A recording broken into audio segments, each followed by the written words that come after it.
Yo, what up guys? Another day, another Clan War League content. So, nagbabalik ulit tayo para sa Clan War League content. At andito pa rin tayo sa Bloodhounds Clan. Kasama pa rin natin dito sila Jun Gaming, Chili Esports Ram, at marami pang iba guys. So, yan. As of now, round 4 na, middle round. Nasa top 1 pa rin yung Bloodhounds Clan. Looking good. Mukhang mataas ang chance ang ma-promote nito. So, ang meron na lang attack dito sa round 4 ay kaming dalawa na lang ulit ni Jun. 5 attack sa kanya, tapos isang attack na lang yung sa akin. Maswerte tayo dito kasi hindi pa tayo sumasablay mula round 1. Ayan. Kinapitan tayo ng tsamba sa kaswerte. So, ayan. Ang napili kong atakihin dito, yung number 9. Naka double rage setup yung base niya dito. Tapos, ang plano kong gamitin dito ay RC Charge Dragons. Namiss ko yung RC Charge Dragons, guys. Ito yung pinaka-paborito kong strat nung Town Hall 17. So, susubukan natin siyang makuha gamit to dito sa base ng kalaban. So, ang plano natin dito, labas ko yung bilog, wait. Dito tayo magdadrop ng RC sa kaliwa. Tapos, papapasukin natin siya dyan sa rage spell compartment. So, kailangan niya makuha lahat yan. Hindi ko alam kung pupunta siya dito sa baba. Possible kasi siyang mapull ng CC troops. Pero, ang gusto kong mangyari sana, makuha niya tong Revenge Tower. Tapos pag nakuha niya Revenge Tower, etong Hero Bell, or kung suswertehin, umabot pa tayo dito sa kalahati ng kabilang Rage Spell Compartment, or dito, possible din siya pumunta dito.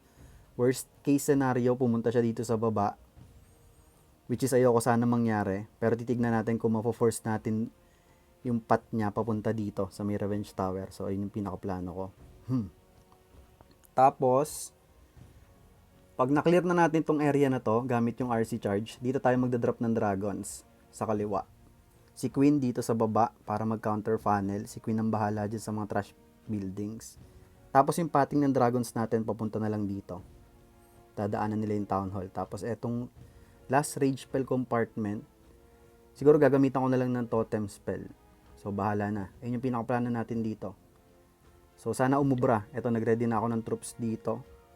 So, ayun. Tara, samahan niyo ako. Simulan na natin to. Let's G. Banat.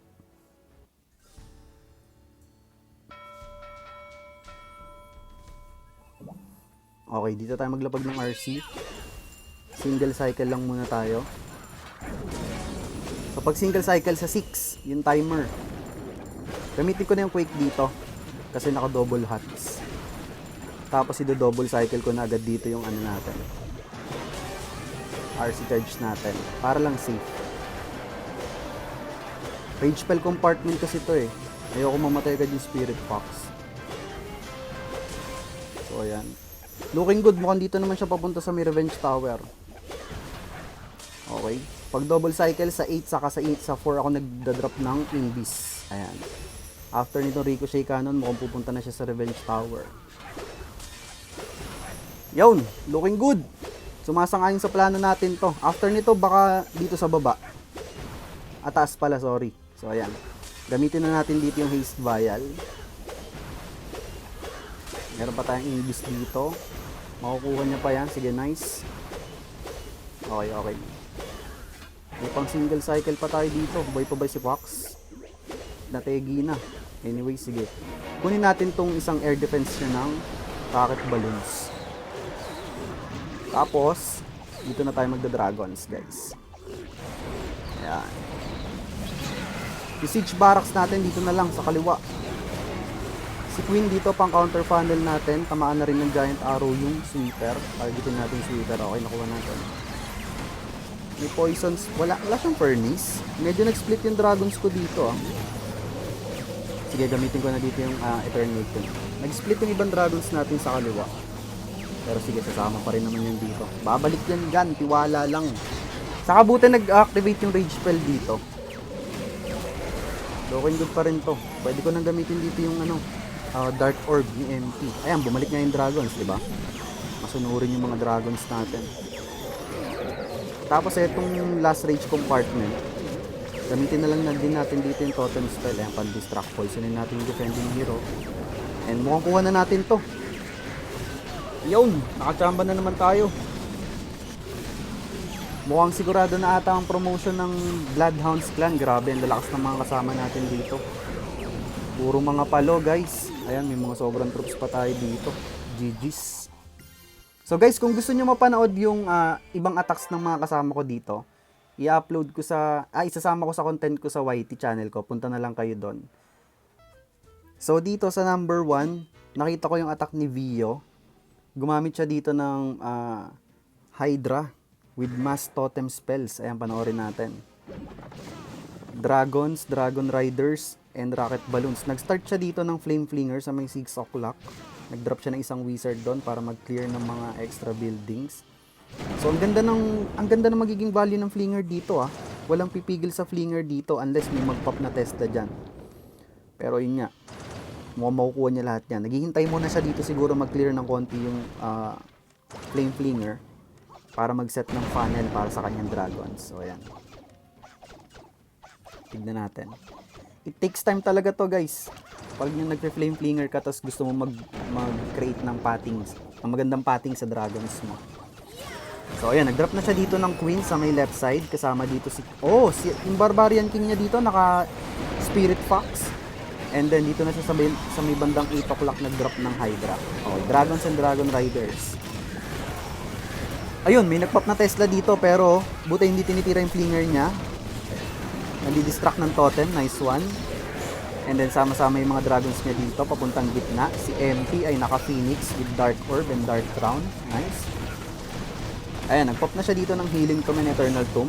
Sinabay na rin yung dark orb ni MP dito. Looking good to, grabe. Meron pa siyang 9 pieces ng totem spell pang support sa kanyang mga dragons and heroes dito sa papuntang back end. Okay, full health pa dito si Wardens, pati si MP. Si King meron pang ability, naka-spiky ball, snake bracelet. Yung dragons makukuha na yung town hall dito. And yun, grabe sobrang dami niya pang spell dito. 6 pa yung totem spells niya, and meron pa siyang rocket balloons. Yung flame flinger niya, grabe buhay na buhay pa rin dito sa baba. At sobrang laki na nakuha ang bali ng flinger niya dito. Ganda. Ganda ng pagkaka-ano niya dito. Ang tawag dito? Yung base identification ni Vio dito. Nice. So ayan, GG's na to. May mga swag pang spells to kahit di niya nagamitin yan. Grabe. Mamaw! Fast forward na natin. Ayun. Grabe husay! GG's! Dito naman, nung round 3, nakita ko yung attack dito ni Noah. Panoorin natin. Ayan, sa number 7. Gagamit siya dito ng Fireball Meteor Golem. So, ayan, panoorin natin to. Si Noah. Okay, nag-start siya dito ng Warden Walk sa may left side. Naka-sneezy. Okay, nag-invest agad siya ng 2 invis doon. Nice, grabe, ganda. Laki ng value! Grabe! Wasak! Ang laki ng value nakuha ng Fireball niya. Nag-invest lang siya doon ng 2 invis, pero grabe yung value nakuha ng Fireball. Which is good. So ayan, di na siya magsasayang ng oras dito. Nag-drop na siya ng Queen para i-pull si Warden. And dito niya balak mag-entry sa may 7 o'clock. Si King, dinrop niya na sa may 6 o'clock para mag-counter funnel. So si King ang bahala dito sa outside buildings. And then the rest ng kanyang Meteor Golems ay dito mag-entry sa 7 o'clock papuntang Town Hall. Pero masakit to naka-double rage to. Sige, tignan natin. Nag-drop siya doon ng totem spell pang distract. Oh, in-overgrowth niya muna doon yung rage spell compartment sa gitna. Kasama yung revenge tower. Nice, looking good. Ang dami niya pang spell support dito.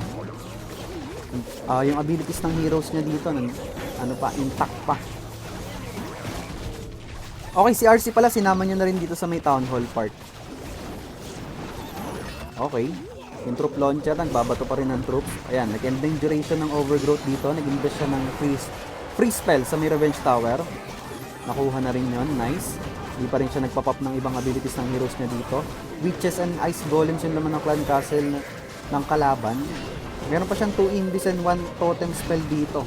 Tapos yun nga, yung 3 abilities ng heroes niya dito kompleto pa. Pero yun, one na pwersa na yung spiky ball dito sa may bandang kanan. Si Queen, ang ganda ng pwesto ng Queen niya, nasa gitna. So si Queen ang bahalang kumuha dito sa Spitter and mga defending heroes. Ayun, tinulungan pa siya ni RC. Buhay pa rin yung Spirit Fox ng RC niya dito, nice. Meron pa siyang 2 invis dito. Grabe, kahit di niya nagamitin. Hindi niya na kailangan. Sobra pa siya ng Invi spells dito. Nice hit by Noah. Husay, husay. Grabe. Inasar pa nga ni GG's.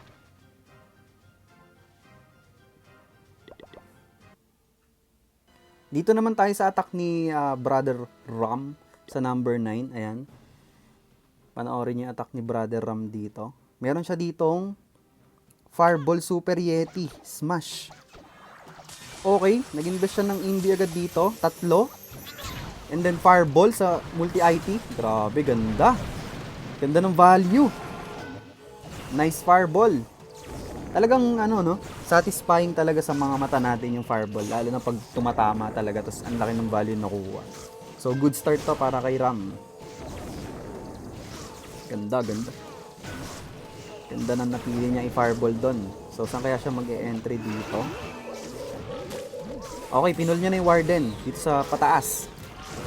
Papunta siya sa upper left side ng base.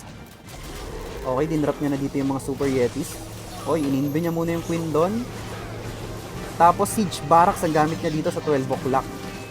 Pang counter funnel. So mukhang isasama niya si King sa main pack of Yetis niya dito. Since si King ay naka Earthquake Boots and Spiky Ball. So yun, sama-sama. Si RC dito hindi niya pa dinadrop. So baka dito niya na-drop sa kanan siguro. So nag-invest siya ng Rage Spell dito.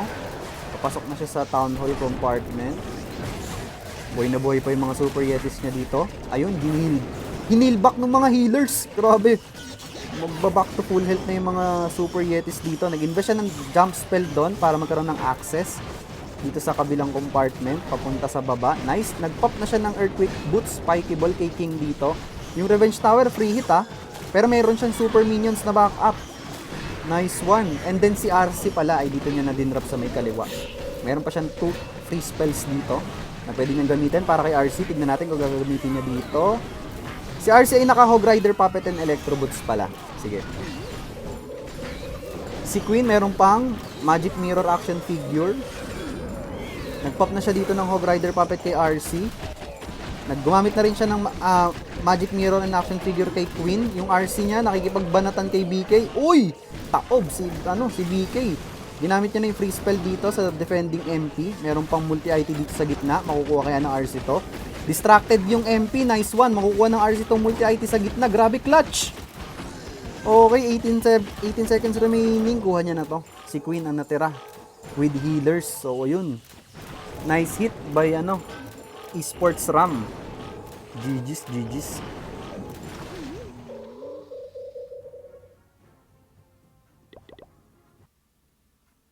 Dito naman tayo sa round 4. Panoorin naman natin si King PJ. Yung attack niya dito. Gumamit siya dito ng Fireball din. Fireball Meteor Golems din. Okay, sige. Panoorin natin si King PJ. Okay, dito siya nag-invi. Nag-wait na agad siya and then Fireball sa Builder Hut. Grabe. Wasak yung buong Rage Spell compartment. Uy! Si Warden! Okay, nice. Nice save.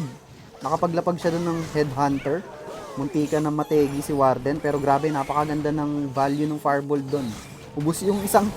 Eto, halos ganito kalaki na ubus doon, Dito na niya... Okay, dito na siya mag-e-entry sa may upper part. Ay, ang kulit. Iba yung...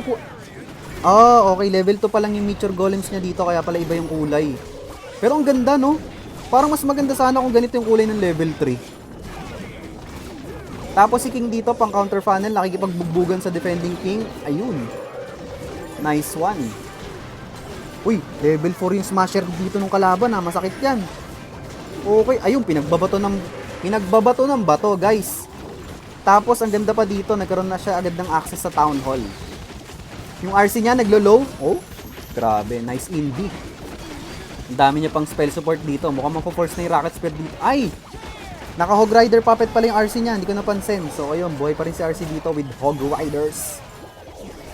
Okay, nag-invest siya ng Rage Spell sa gitna. In-overgrowth niya muna yung left side Rage compartment dito. Meron pa siyang King and Queen's ability. Meron pa siyang 2 Totem Spells and 2 Invis dito. Mukhang wasak na to, guys. May ability pa yung dalawang heroes niya. Tapos ang dami niya pang spell support. Ayun, ginamit niya yung Totem Spell dito sa Rage Spell compartment. And ayun na, puro cleanups na lang to. Grabe ang husay. Ang husay ng mga kasama natin dito, guys. GG's, nice hit from King PJ. So, ayan.